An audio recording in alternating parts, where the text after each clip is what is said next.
Welcome on in, golf fans. It's your boy Gsluke here with our DFS and betting preview for this week's Waste Management Phoenix Open. We've got ourselves the most rowdy week of golf of the year. Fans will be going crazy. 15 through 18 is going to be absolute must-watch golf, and looking forward to a pretty decent field as well. A few high-profile withdrawals, but still plenty of top-end talent coming to Scottsdale, and a golf course that steals the show every single time. So a lot to go through here. We're going to make sure you have all the info you need to go out there and bet and play some DFS this week. We'll take a look at TPC Scottsdale, some of the key metrics, kind of stats you can look at to go out there and identify your top plays. And then afterwards, we'll go through some of my top DFS exposure, as well as some of my top outright bets, top 10s, top 20s that we'll be placing for guys this week. A lot to get into. Really stoked for this high profile, high energy event that we've got. Let's go ahead and get this started with a look at the golf course, TPC Scottsdale.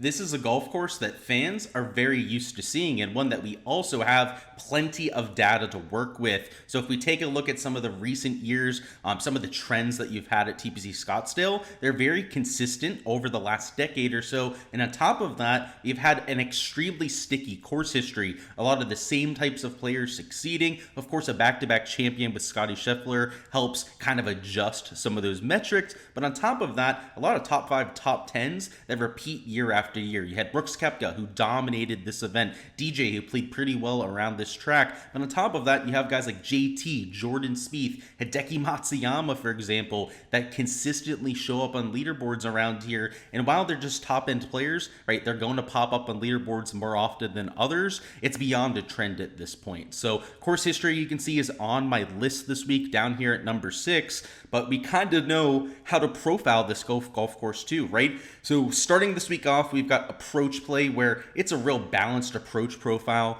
kind of different compared to a course like a Pebble Beach, even a Farmers Insurance Open that is skewed a little bit towards the long irons. You're going to have to hit all the clubs in your bag. You've got a good mix of the par 4s, even the par 3s have a pretty good spread to them, and if you're laying up on the par 5s, you can add even more diversity to your approach profile. So I think you got to look at a variety of different ranges and not really a section of the golf course or a section of the bag that you can really hone in on here around TPC Scottsdale. Next up, in terms of off the tee, we got a little bit more emphasis on your driving distance as opposed to your driving accuracy. I'm still looking at good drives gained, as you don't want to miss all too wildly. When you're around a TPC Scottsdale, it's more about missing like 5-10 yards offline, keeping yourself in the rough, which is not too penal around this golf course. The real penalty in terms of missing the fairway is when you get off into the natural area, right? Get off into that desert where there's rocks, cactuses, bushes that can gobble up your golf ball and make you have to take an unplayable lie. So there's penalties to be had, mostly if you missed about 15-20 yards offline. There's some water you can get into on the back nine. So driving accuracy, not something that you can ignore, at least a good faith with the motto out there, but definitely a driving distance over a driving accuracy type of golf course. Around the green is something that I weigh a lot more at this golf course, and I'd say some of the competitors or other people out there. A lot of the leaderboard success, if you look at some of the top 5, top 10s, and especially winners at this golf tournament over the last decade or so, are almost always elite tier around the green players. And if you take a look at the top 10s, even top 20s around this golf course, it's a lot of players that are known for that. The ones that pop up year after year, that have an extremely consistent track record of making the cut and finishing high, are players that do it with the approach. That's the case for almost every golf course, right? Quality players are quality approach players. But on top of that, they usually shine around the green. So it's a key stat that I normally don't look at much, especially from the fantasy perspective, which is where a lot of my modeling is catered for, right? For fantasy play, trying to find guys that can go after some of those ceiling performances. It's usually not important because fantasy score rate is tied more to birdie production than it is around the green play. But a lot of your top end finishers, right? If you need a pop performance, if you look at the leaderboards, it's a lot of around the green type of players. I can think of hole 17 as being a spot where around the green can generate you some birdies. And of course on the par 5s around TPC Scottsdale. So there's a little bit of legs to that, not even just from the outright perspective, but for fantasy purposes, having around the green play to be able to convert on some of those birdie looks. Something that I think is underrated in fantasy in general that people don't think about when it comes to scoring, but especially at this type of golf course that has 2 drivable par 4s potentially, 1 for sure that's drivable, and then 3 par 5s that are reachable in 2. Birdie or better percentage, always important from a fantasy perspective. So kind of on the opposite end of that spectrum, right? Being able to go out there and generate birdie looks is always a skill on its own. Putting maybe a little bit de-emphasized here, so that's why it's down there at number 5, usually at number 2 or number 3. So that's quite a steep discount on how much that I'm weighting it. I'm looking at POA overseed numbers and then some recent form stuff, as we would typically do. Already mentioned the course history thing in my model. Not more important than putting by any means, but still definitely out there, about 10, I think 12% out there in my modeling. Might be a little bit less than that. I have to double check over there on the other sheet. And then in terms of our comp courses, a little bit de-emphasized. I don't love the comps for this week. Just kind of a lot of differences with the agronomy, but looking at the API players and also Valspar Championship, so that 3-event stretch down there in Florida where it's real tough off the tee. Ball striking test with all 3 venues, really what we're looking at here, right? We want approach play to matter, around the green play to matter, and if you look at a lot of the leaderboard crossover, a lot of guys that have success down there in the Florida swing, most notably like a Scotty Scheffler, right, who API winner a few years ago, also Players Championship, won that last year. Not a surprise that he's won it, this event as well, for example. So you can look at JT, he's had success at all these different venues. Jordan Spieth as well, another player that's had success at all of these different venues that I don't think should come as a surprise, also has success at a golf course like this. So in general, right, approach players always up there at the top of our list. I would say a balanced approach player would get the nod on a week like this. And then we really want guys, and I think this in particular for your top 5, top 10s, that have some skill around the green. So hopping into our player pool now, talking about some of our core plays and bets for this week, we're going to kick things off with Justin Thomas, who is a player on the ascent. We knew that he had a little bit of a down year in 2023, and at the end of the year started to give us a little bit of hope that he was going to get back to his old ways, and to start 2024 has come out a-blazing, right? You take a look at his recent form, and you start to see why people are getting excited about it. T6 at Pebble, T3 at Amex. The shots gain metrics are starting to round a corner as well. You can see he's gaining in all 4 categories, and the putter, which has normally escaped him, right, is actually into a slight positive, and he's had a few rounds where he's popped off for a shot and a half, 2 shots gained, and that's when you've seen him go absolutely nuclear, right? Shoot something like -8, -9. You saw it at the Amex. He nearly shot a 60 out there. He has those types of rounds in him when he has that putter cooperating. And on this POA overseed surface, you can see he gains about 0.21 strokes per round, which doesn't seem all that impressive compared to a lot of other players in this range, but compared to his career baseline, right? If you were to zoom out on his entire career and just look at his shots gained putting, that is about a half a stroke better than his career baseline. And this POA number is coming from his career numbers, right? So this isn't like a recent form type of thing where he's just putting better on POA recently. This is his all-time number, and it's better than what he's been doing over the last 36 rounds in the case of this number right here, which I know it's cut off there a little bit. It's 0.34 shots better compared to his last 36 rounds, but a whole 0.5 shots better compared to his career baseline. If you want to take a look at how he's played here, doesn't have amazing success rates. So it doesn't have a win, right? His level of success is measured off of wins at a golf course. But I mean, look at the top 5s, right? 4th place, T8, oh, just a T8, oh, T13, horrible, right, for Justin Thomas, and then T3 and 3rd place back there in 2019. So he's finished in the top 8 4 of his last 5 years. So while he hasn't broken through for the victory, he's gone just about as close as you can without doing so. And now that he's had Xander, Victor Hovland, right, both pull out of this golf tournament, I caught him just after Hard Rock Bet hadn't really accounted for either of those withdrawals at 11-1. I believe he's down to 10-1 there. A lot of books out there, I believe, now have him at 10-1 in terms of his outright odds. But even at that number, I think that's pretty fair on somebody like a Justin Thomas. He's got the course track record. He's got the form that we're looking for. I mean, the last 12 measured rounds were ridiculous. The last 36 rounds are almost just as impressive. You can see they're gaining in every category but the flat stick. And on these type of greens in the past, the same type of overseed situation they have down at the Valspar, Players Championship, API, right? They all have the same kind of overseed going on, where they take Bermuda and they put a little bit of POA Tribolus on top of it. He thrives. I mean, that's where he historically has been his best self. So number 1 in recent form, That is not something that we say very often for Justin Thomas in number 3 in total model ranking. Have him back there at 11-1 in my outright card, and going to be in plenty of my DFS lineups there at $10,000. Just a reminder, for access to all of my projections, my modeling in terms of recent form, total model ranking, course fit for TPC Scottsdale, of course, access to all the different research sheets that we've got on here, my modeling weights that we have over here on the key stats tab.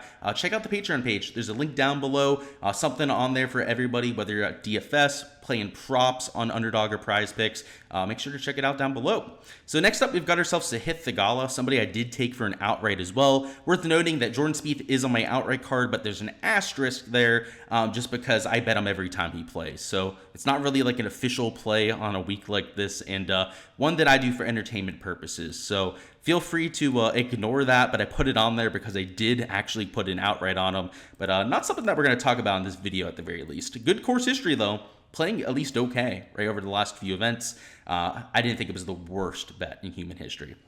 But Sahith Theegala, though, one that I really like at 40-1. He's $9,100 in Draftkings, so they're at the bottom end of the 9K range. I think it's a fair price tag, and because of some of the guys around him, I don't think he's going to be mega chalky. And frankly, at a course that he nearly won at, right, he's coming in with incredible form, right, number 12 in the field when it comes to recent form ranking. I think that on most weeks, if he hadn't been priced adequately, right, if he had been down at like $8,500 or $8,200, let's say, as he had been on a few slates, right, way underpriced, it'd be like 25-30% owned. Because you've got a Sungjae Im up here, Matt Fitzpatrick, who I think people want to play, Wyndham Clark, right, coming in off a win, JT Poston, who is projecting just through the roof. No matter what you're looking at, JT Poston is like the best play that you can find this week. He's just playing really well. Like, I can't argue with it, but people are going to play him, right? Benny Ann, I think people are a sucker for. You're going to have enough people around him garnering some attention that I think he stays in check, right? Something maybe 20% or lower in terms of an ownership number, which I think it presents a little bit of value. So if you haven't seen the event history, last year didn't go quite as well as his maiden voyage, where he finished in T3. Last year, right, was a T39 finish. The recent form has been okay of late, right? T20 last week at Pebble, T64 at the Farmers. He had played much better historically at the Farmers, so that was a little bit disappointing for him. Coming into this missed cut that he had 3 starts ago for him, he had the best recent form of like anyone in the world, right? He had a second at the Century. He had won the Fortinet Championship in the fall, was just a top 10 machine out there in those weak field events. And this isn't a weak field event, right? I mean, we've got a lot of top-end players, right? Not all the top-end guys, right, playing at the Waste Management this year, but a good enough of them. But Sahith Theegala is in the point now where he's going to be a top 20 machine in these type of events. And when he has his best stuff, right, he's a little bit of a field player, a little bit streaky, because he is kind of like, Jordan Spieth, a little bit of a streaky player. When he gets into contention, a lot of times he's live to win that golf tournament. So I liked the outright at 40-1. From the DFS angle, that wide range of outcomes, right, that extremely high ceiling that we're looking for is extremely valuable in the GPP format. And that's where all my exposure comes in when I'm playing DFS, right? I play GPPs, those larger field contests, right, where I have to get a little bit more different to the field. Taking somebody like JT, right, didn't mention his ownership, but I think he'll get his fair share, as everyone will up top. But Scottie Scheffler, I would be remiss not to at least mention him right here on this DFS preview. I'm going to have Scottie Scheffler. It's just how much I'm going to play, right? Am I going to match the field? Am I just going to take a non-stance on Scottie Scheffler this week? Because I think he might be like 35-40% owned. Like, I think we're going to see some pretty crazy ownership numbers because Xander withdrew and Scottie's already a back-to-back champion, coming in with like the best, metrics that we can look at in terms of, projected points and made cut percentage. I believe I have him at like a 98% made cut percentage. I mean, like, he's breaking the model essentially when it comes to that metric. People are going to play him, right? And he might even be like 40% owned. So it's just how much Scottie we're going to get to. So worth noting there. But guys like Justin Thomas, for example, at $10,000, that's going to take away from his ownership. So hopefully he's not out of hand when it comes to the ownership as well. And is somebody that we can get a little bit of leverage on to the field. Sahith Theegala, a few other things to note. over the last 36 rounds has kind of turned into a different golfer, right? Rather than being somebody who would lose off the tee and then gain from fairway in, he has started to gain off the tee with a little bit of added accuracy. And then if we take a look at the last 12 measured rounds, which actually aren't all that great, right? He's been making cuts and like finishing in 20th place. You can see he's still gaining off the tee. I mean, like it's more than a trend at this point, right? He's starting to find a way to gain off the tee and is doing the same thing from fairway in. So, it's very consistent. It's not like he's playing out of character at this point. And we're seeing decent results, right? He's grinding out T20 at Pebble, and that's fine, right? In an elevated field. T64, a little bit to be desired, right? That missed cut. We know that's, well below his standards out there, but the form is better than I think people realize with Sahith Theegala, right? And it went from him being like the number one player in recent form to him being, number 12 in recent form over the last 3 weeks. But it's not like he's gone from first to 60th, right? And I feel like the sentiment out there, the community supporting Sahith Theegala is like he has completely fallen off, which is a little bit dramatic in my opinion. Next up, we got Minwoo Lee. So he's not somebody I took outright, but I will be playing a ton of them in DFS this week. And I did take a top 10 at plus 325 on Hard Rock Bet. As all these bets are, they're all in Hard Rock Bet. As of right now. And what I like with Minwoo Lee is the skill set fit, right? I'm looking for guys that are decent on approach, right? He's a plus gainer in some of the long iron categories, maybe not the best with the shorter stuff. It's why he'll be a little bit sporadic when it comes to his approach results, but he's really solid off the tee. We know that. One of the best drivers in the entire world. So though he leaves a little bit to be desired with a number one key stat with the approach play, he checks number 2 emphatically and is maybe the best around the green player in the world. He makes a ton of chips. He's really good off that grainy Bermuda.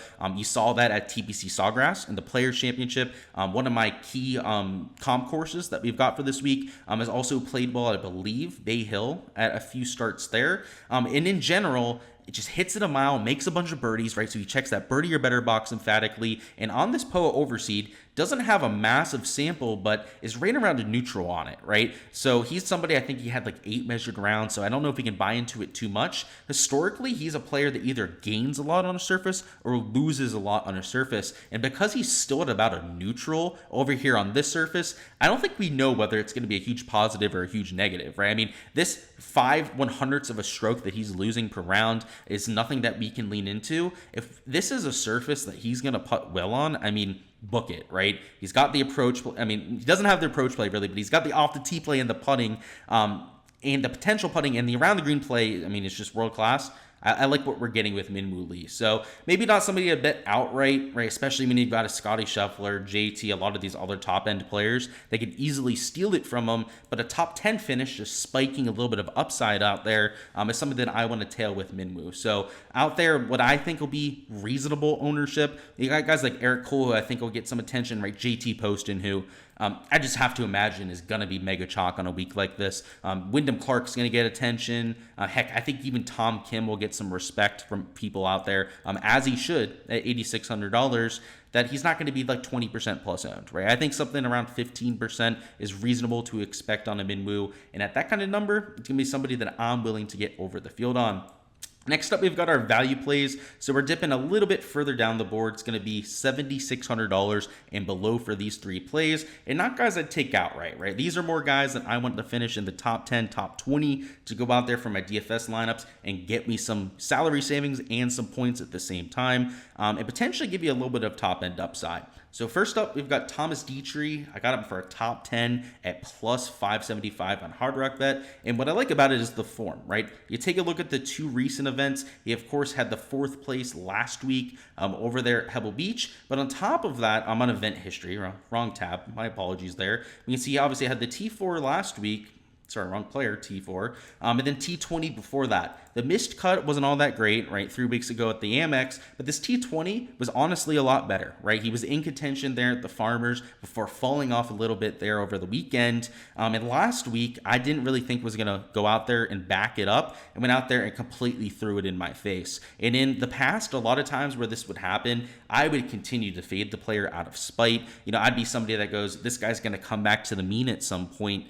But one thing I've learned, and it's just through the process of, experimentation essentially, where a lot of times these guys keep it going, right? There's a reason why Dietrich is continuing to play, right? He's not, sitting it out, right? He's trying to ride this hot streak that he's on. And I think he might have found something with the ball striking. A lot of his shots gain metrics of late, you can see they're not even all that impressive, right? Recent form ranking, which is the last 12 measured rounds. It's a small sample, right? He's number 74 in the field because a lot of his ceiling rounds have came on courses without shots gained metrics. So for example, the North course when he was playing at the Farmers, where he went out there and went absolutely nuclear, did not have shots gained metrics. A lot of his decent rounds at the Amex, right, did not have shots gained metrics. And then obviously last week, right, you had the one round where you don't have the shots gained metrics at Spyglass, where he had one of the best rounds of the day, right? So I think there's a lot of good going on for Thomas Dietrich that people that are doing optimizers, doing modeling like myself running aren't going to be able to capture with Dietrich because you don't have those rounds and shots gained databases. So $7,600, I think we're getting somebody that might be slightly lower owned because of that narrative out there and hasn't played here before, right? So I don't think it's the best course fit for him, right? Like I like him at courses that are a little bit easier, I would say, for Thomas Dietrich. Kind of ironic that he played so well at first over there at the Farmers Insurance Open, but maybe he's just a better player than we give him credit for. And into that tune, I thought to myself, I was like, is this somebody that's going to keep it going, or is he going to just, go out there and, kind of burn out, right, after a few good starts? Looking at his track record over the last year or so, he's had a lot more top 10s and top 20s than I think most people realize. Now, he was much more inconsistent over the past year than he would definitely want to be, right? He wants to get that figured out here in 2024, but what that tells me is that he has the potential to be a top-end player, just kind of has to grow into that, right? Figure out how to be more consistent like some of his counterparts, and then he'll be dangerous out there because he saw the talent level the last 2 weeks. So $7,600. I don't know what the ownership's going to look like this early in the week, but hopefully something reasonable because he looks like an absolute stud. The Poe overseed putting, you can see it got him in there at 0.6 strokes. And just to look at the last 12 measured rounds, which again, we don't have the full picture here. You can see he's losing on approach. That can sometimes be a problem for him, but looks good off the tee and looks good with the putter. And a lot of the good that he's done with the approach has been hidden, right, by the lack of shots gained metrics. So if that's going to keep people off of him, then by all means, I'll be getting over the field. Next up, we've got ourselves Luke List, who I'm taking for a top 20 on a Hard Rock bet. They're at plus 350, $7,100. And if you're looking for a guy that can smash it off the tee, checks that box. Approach player, maybe the best approach player on tour. Right? He's up there in the top 5, top 10 for sure. We know that about Luke List. Around the green, really good around the green player. So let's just check that out, right? Last 36 rounds, I haven't even looked at this for Luke List. You honestly don't need to. He plays like this all the time. I've never seen him have bad tee to green stats, ever. Literally, in the 5-6 years that I've been bringing up these spreadsheets over here on my Patreon page, he's never had bad shots gained metrics. So you can see here, gaining almost half a stroke per round with off the tee on approach. Around the green, just a slight gainer. I'd say normally he's actually a little bit better than that in terms of his shots gained around the green, and not the best putter. But on these type of greens in the past, or where he's had spike performances, think the Farmers, right? Over there at, Torrey Pines. He's had spike performances there. Over there in the fall swing, he started to find it with the putter, and it was on a variety of different surfaces. It was on Poa, it was on Bermuda a few weeks. He was going out there and spiking with the flat stick. So now that we're getting him on a surface where he's historically had his best results on tour, and he's a better putter, and he's just everything and more that we want from the tee to green play that we went over so many times before in the key stats tab. He's just somebody I have to play, right? And for top 20, something that he's been doing regularly over the last 4 or 5 starts on tour that he's had, I loved it at plus 350. So in DFS, another player that I think will get some attention down here towards the bottom end of the 7K range, but not somebody I think comes in over 10%. So in terms of the DFS game theory angle, right, you can go out there and get some leverage, some differentiation with taking somebody like a Luke List. And the event history, I don't think he's played here very much, if at all. Actually, he's played here the last 5 years. I take that back. A couple missed cuts, a couple made cuts. No top 20, so he's going to have to break that trend, but hopefully the better putting can translate to that.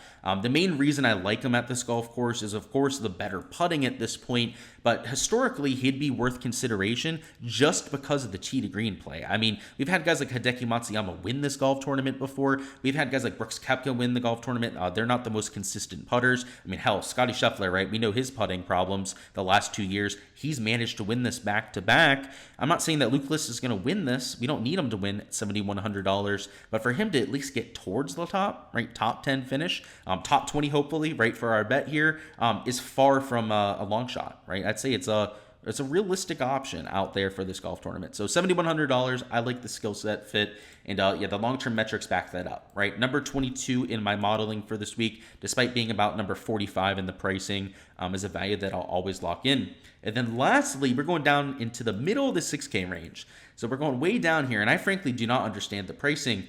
Grayson Murray at $6,600, top 20 at plus 650 over there on Hard Rock Bet. Pretty sweet number we got on that for Grayson Murray. And what I'll say about this is the guy just won a few weeks ago. If you look at the long-term shots gained metrics, I think they're a lot better than what people would really give him credit for, right? He's gaining a bunch off the tee, gaining a bunch with the putting, right around neutral, right? Slightly losing with the approach play and the around the green play. But this is the long-term sample, right? 36 rounds. That's a full 9 events, probably closer to like 10 to 12 events for most players out there when you're including the missed cuts. And Grayson Murray has not been this consistent world killer, right? Yet he's still posting these respectable numbers. He, of course, has the win if we look at the recent form, which is the main reason that I'm getting here, right? It's the upside of him going out there and winning, but made the cut at this elevated field event, right? Didn't do anything with it, T66, but at least made the cut. He's been a little bit sporadic with missing a few cuts in here, but looks like a completely different player, right? He's always been good off the tee, long as hell. Grayson Murray. We want that on a week like this out there in the desert. He's always been a pretty decent putter, not so much on this surface, this POA overseed, but does just have a tiny sample size. And in fact, doesn't have many putting rounds on this surface lately. So not really something that I think we can hold against him too much. But the things that he does well, right? Explosive iron play, very streaky iron play when he's playing his best golf. Filled it up out there on the Bermuda grass at the Sony Open, a golf course that didn't fit his game at all. If this guy can win at a golf course like Wailea, which, again, by all metrics, did not fit his game. He was the opposite of a player that we were looking for that week. He can definitely win an event that kind of fits his game. And this, I wouldn't say it's the best course fit for him on tour. It's probably not even in the top 5 of best course fits, but he's $6,600. He's capable of winning golf tournaments. And I think he's just getting a little bit disrespected, right? I mean, you've got guys down here in dreadful form around him, just people that have not done anything for a long time. I mean, 6-7 months, right? Since they've had a pop performance. Then you've got a PGA Tour winner at $6,600 from less than a month ago, right? Out there with Grayson Murray. So I think it's disrespectful. I think the top 20 number on him was also disrespectful at plus 650. And anytime you get a player down here in the 6K range, unless it's just a massive like 2K misprice, right? They don't get the steam they deserve, right? They won't be 10, 12% owned like a lot of them probably should be. I mean, I'm imagining that he'll be 5% owned or less in a lot of those GPPs. So I like the fact that he's number 23 in recent form ranking. And again, that includes 2 nasty missed cuts over there over the last 4 events. And the long-term stuff is going to take some time to catch up, but he just got his tour card back, right? It's not like he has a lot of PGA Tour events to wash away those last 36 rounds to work with.